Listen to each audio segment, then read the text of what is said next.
Hello and welcome to the next tutorial for GCSE Biology. This tutorial will cover topic B4 Bioenergetics and will cover primarily the topics photosynthesis and respiration. We will be looking at photosynthesis, limiting factors, the rate of photosynthesis, respiration, metabolism, aerobic and anaerobic respiration, and exercise and respiration. And the practical we will be covering is measuring the rate of photosynthesis. So starting off with, what is photosynthesis? Well, the word photo actually refers to light, and synthesis means putting something together. So in essence, it's light joining things together. You will need to know the word equation for this, which is carbon and dioxide and water in the presence of light, which is trapped by chlorophyll in the chloroplasts, turns into glucose and oxygen. We've talked more about this when we looked at leaf cells in a previous topic. It's a chemical reaction and occurs in the chloroplasts of plant cells, and the chloroplasts have a green pigment called chlorophyll. It's an endothermic reaction, which means that energy is taken into the surroundings, decrease in temperature. Now, a plant makes glucose during photosynthesis. Sometimes this is referred to as food, but a scientific word is glucose. And what does it need that glucose for? Well, first of all, it needs it for energy, for respiration. So all living things need energy. Also to make cellulose for the cell walls. Remember, plant cells have cell walls. It also helps in making amino acids, which build together to make proteins for growth. And if a plant doesn't use a glucose straight away, it will store it as starch or lipids in seeds. This diagram here sums up what glucose is used for in the plant. So, what are limiting factors?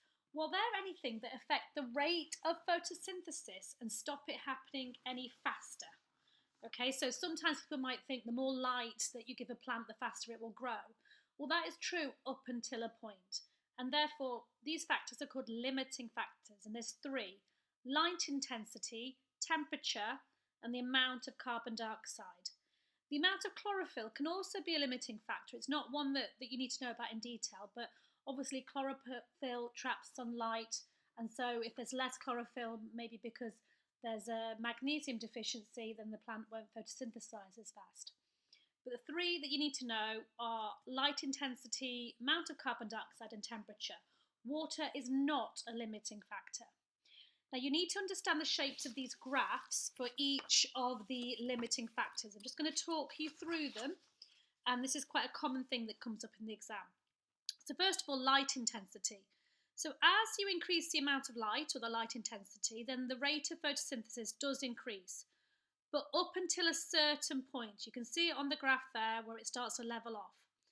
Now at this point here, light intensity won't have any effect on the rate of photosynthesis anymore. And so now light is not a limiting factor, but something else would be, in this example obviously, carbon dioxide and temperature.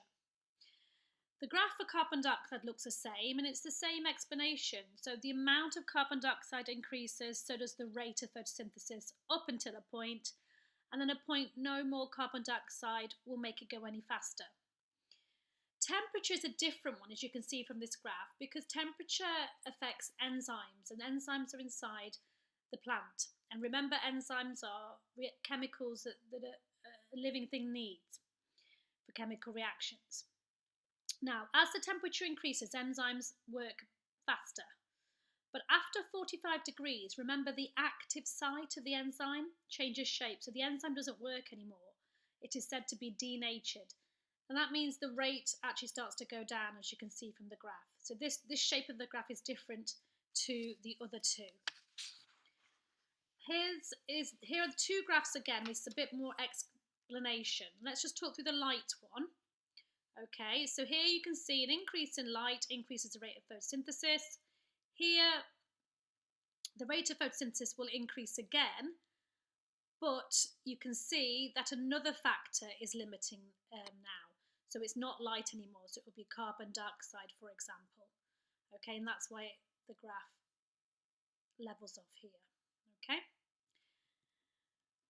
Sometimes you can have one graph which shows more than one effect of one limiting factor. So if you look at this graph here, you can see that you've got light intensity on there and rate of photosynthesis, but you've also got different temperatures and you've got different concentrations of carbon dioxide.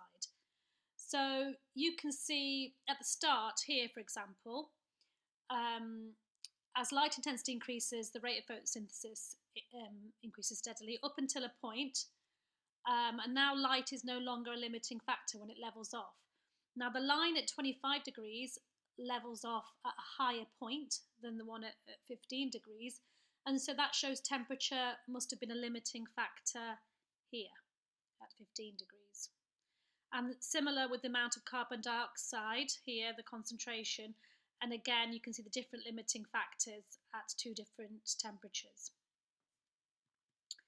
So, key questions so far. If you pause the tutorial and take 10 minutes to answer, and then we'll go through the answers. Okay, so what are the two raw materials needed for photosynthesis? They would be carbon dioxide and water. Now, not sunlight, because that is the form of energy, so it's not a material that actually joins together in the reaction. That's a form of energy. Describe the effect of increasing carbon dioxide on the rate of photosynthesis. So that's a limiting factor. So as you increase carbon dioxide, the rate of photosynthesis increases up until a certain point, and then carbon dioxide is no longer the limiting factor. Number 3, how would you test a variegated leaf for starch? Variegated means that the leaf is in some parts green and some parts white, and it's a good way to show that photosynthesis happens in the green part where there is chlorophyll.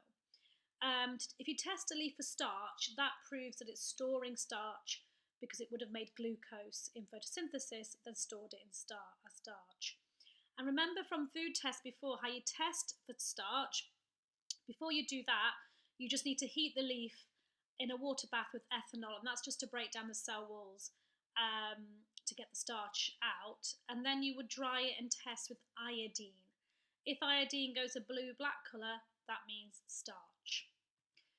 There's a practical for this topic where you look at the rate of photosynthesis. So you might think it's quite difficult to see how a plant is growing. So instead of looking at that, you would look at how much oxygen it makes, and that would be equivalent to the rate of photosynthesis.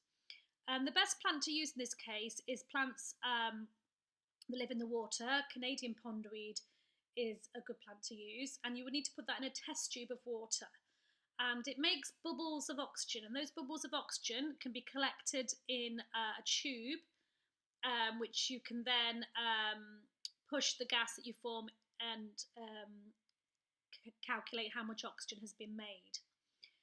You would set the apparatus up as shown here, and then you would put a light source of white light at a certain distance, say for example 30 centimetres.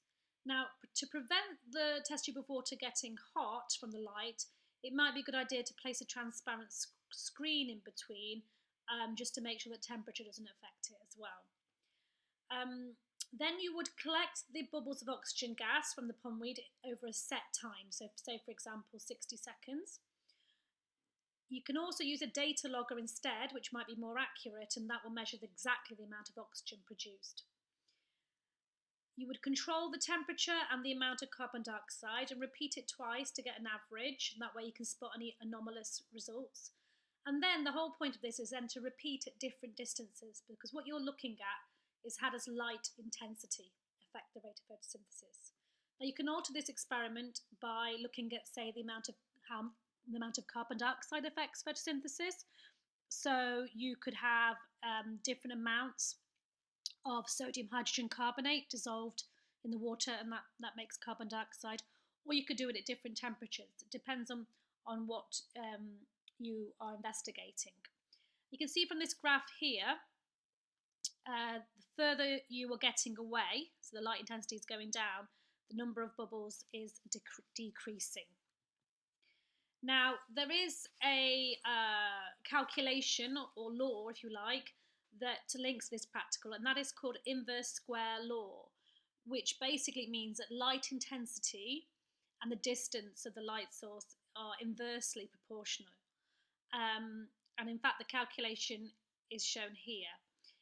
What that means is if you halve the distance of the light intensity is 4 times greater, or if you double the distance of the light, so you take it further away, the light intensity will be 4 times smaller. And light intensity can be measured using this unit here of 1 over distance squared.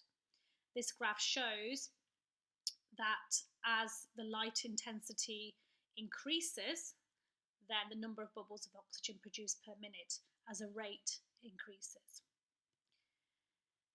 So the optimum conditions photosynthesis does not mean the maximum of light or carbon dioxide or temperature, because you know that they're the limiting factors. So it's about controlling them to still get the maximum amount of a plant that you're growing.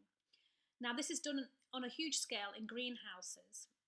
The temperature can be monitored and altered using heaters or coolers. And remember, greenhouses trap in heat as well. The amount of carbon dioxide can be changed using paraffin heaters, which release carbon dioxide.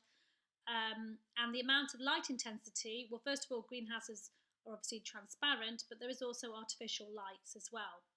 Growing plants in a greenhouse also mean that there's less pests and less chance of diseases.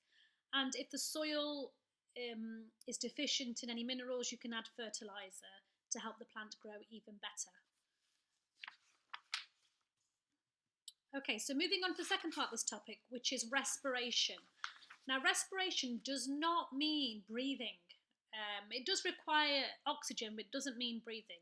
It actually is the process of transferring energy from breaking down glucose and oxygen. And here's the equation here. So glucose from your food, oxygen that you breathe in to make water, carbon dioxide and energy. It occurs in the mitochondria. Do you remember that word from the cells topic of in every cell? And it's exothermic, which means it releases heat.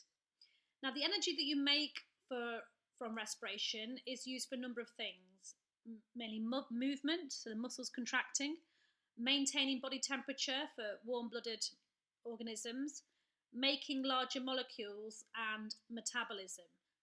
And let's just remind ourselves what metabolism is. It's basically all the reactions that happen inside a cell or inside a body.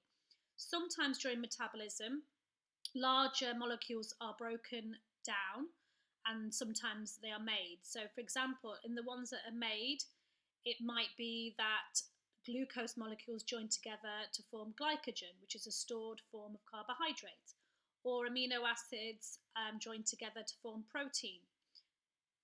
Other times, larger molecules are broken down.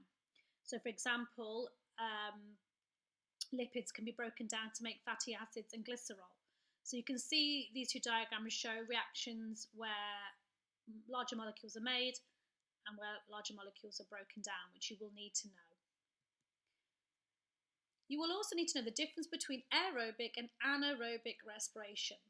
So what is the difference? Well, aerobic means with oxygen, and it's the complete breakdown of glucose. It's an efficient way which we normally respire, and it occurs in plant and animal cells, like I said, in the mitochondria. And there is the word equation. Anaerobic means without oxygen, so it's not a complete breakdown of glucose. And in fact, you also produce lactic acid as well as energy, and lactic acid can build up in your muscles and cause cramp. So for this reason, you can't carry out anaerobic respiration for a long time, and it also produces less energy. Anaerobic respiration is also involved with yeast cells. They carry anaerobic respiration out as well, but slightly differently. This time they produce ethanol and carbon dioxide, and that's called fermentation. And primarily that has two uses in industry. The ethanol is used to make alcohol when you're making beer and wine, and the carbon dioxide can be used to make bread rise.